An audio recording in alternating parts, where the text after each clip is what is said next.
سورہ بقرہ ہے. سورہ بقرہ میں کہا گیا کہ اس کتاب کے اندر کوئی شک نہیں ہے. اللہ اکبر. دنیا میں کوئی بھی آدمی کتاب لکھتا ہے تو عذر پیش کرتا ہے, ایکسکیوز کرتا ہے. انسان ہوں, میری کتاب میں غلطی ہو سکتی ہے, لہذا کہیں کسی کو غلطی نظر آئے تو برائے مہربانی مجھے بتائیں کہ غلطی کہاں ہے, اگلے ایڈیشن کے اندر اس کا ازالہ کر لیا جائے گا. لیکن اس کتاب کے اندر کہا گیا ہے کوئی ایکسکیوز نہیں ہے, ڈائریکٹ کہا گیا اس کتاب کے اندر کوئی شک نہیں ہے, کوئی غلطی ہے ہی نہیں اس کے اندر. یہ دنیا کی واحد کتاب ہے جس کا دعویٰ ہے جس کے اندر کوئی غلطی نہیں ہے. دنیا کی جتنی بھی کتاب آپ پڑھیں, ہر کتاب کے اندر غلطی رہتی ہے, لیکن یہ واحد کتاب ہے جو بولتی ہے ڈائریکٹ ذالک الکتاب لا ریب فیہ, اس کتاب کے اندر کوئی شک نہیں ہے. اور شک نہیں بول رہا, وہ ریب بول رہا ہے. ریب اور شک میں فرق ہے. شک کسے بولتے معلوم ہے؟ ہاں یا نہ دونوں کا پلڑا برابر رہے. زید گیا نہیں گیا, جتنا گیا اتنا نہیں گیا, دونوں کا رجحان بالکل برابر ہے. ترازو کے دونوں پلڑے برابر ہیں, یس یا نو کے بالکل برابر ہیں, یس یا نو, گیا یا نہیں گیا. تو اس کو کہتے ہیں شک. سمجھ میں آیا؟ شک کسے کہتے ہیں کہ رجحان کے دونوں اطراف برابر ہوں, دیٹ از کالڈ شک.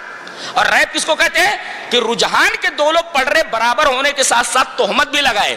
نبی کریم صلی اللہ علیہ وسلم کے اوپر تہمت بھی لگاتے تھے کفار کہ اس نے قرآن کو خود گھڑ لیا ہے. یہ تہمت تھی, جبکہ قرآن آپ کا کلام نہیں اللہ کا کلام ہے. تو مشرکین کیا بولتے تھے؟ اس نے قرآن کو گھڑ لیا ہے, تہمت ہے. تو شک کے ساتھ تہمت اگر ہے تو دیٹ از کالڈ ریب, اور اگر تہمت نہیں ہے شک ہے تو دیٹ از کالڈ شک.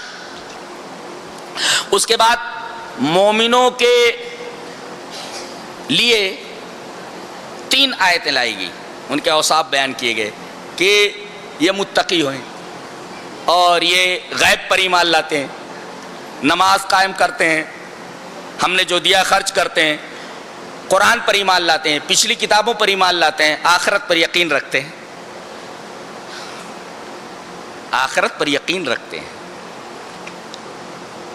یقین کا مطلب سمجھتے ہیں کیا ہوتا ہے؟ یقین کا مطلب ہوتا ہے کہ هو العلم التام لیس فیہ ادنی شک. علم مکمل ہو جس کے اندر ذرہ برابر شک نہ ہو, دیٹ از کالڈ یقین. لیس فیہ ادنی شک, ذرہ برابر شبہ نہ ہو, شک نہ ہو.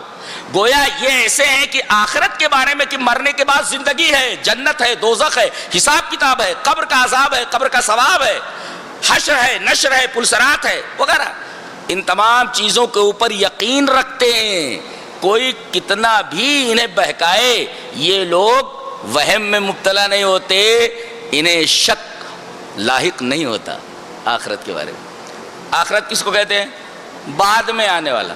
یہ دنیا کے مقابلے میں, دنیا جو ابھی ہے اور آخرت دنیا کے مقابلے میں جو بعد میں آنے والی ہے. آخرت مانے بعد میں آنے والی, اور دنیا کس کو بولتے ہیں؟ یہ جو ابھی ہے, پریزنٹ ہے. دنیا مانے قریب اور آخرت مانے بعید, دور ہے جو.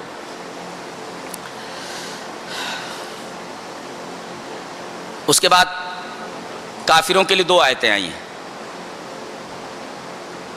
ان کے لیے بتایا گیا کہ اللہ نے ان کے دلوں کے اوپر مہر لگا دی ہے.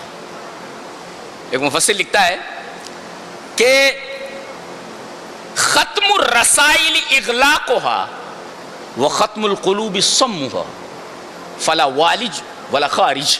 یہ تفسیر ہے اس کی. کیا بولتا ہے کہ جب کسی خط کو ایسے بند کرتے ہیں, خط ڈال دیا اندر آپ نے, اس کے بعد لفافے کو آپ نے چپکا دیا تو اور مہر لگا دیا اس پر, تو خطوں کا جو مہر ہوتی ہے اس کا بند کر دینا ہے. اغلاق, بند ہو گیا. یہ سمجھو خطوں کی مہر ہے, بند ہو گئی. لیکن دلوں پر مہر کیسی ہوتی ہے؟ وہ ختم القلوب صمها. دلوں کی مہر کیسی ہوتی ہے؟ اس کے اوپر ڈاٹ لگا دیا جاتا ہے. ایسے بوتل کے اندر کوئی چیز بھر کر کے اوپر سے ڈاٹ لگا دی جائے. اب ظاہر ہے ڈاٹ لگا دیا آپ نے تو کوئی چیز نہ اندر جا سکتی ہے نہ اندر سے باہر آ سکتی ہے جب تک ڈاٹ کھولی نہ جائے. تو ختم القلوب صمها,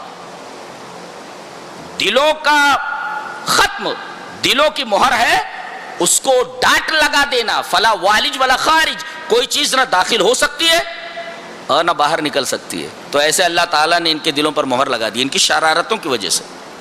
ایسے اللہ کسی کہ دل پر مہر نہیں لگاتا، شرارت آدمی کرتا تھا مہر لگتی.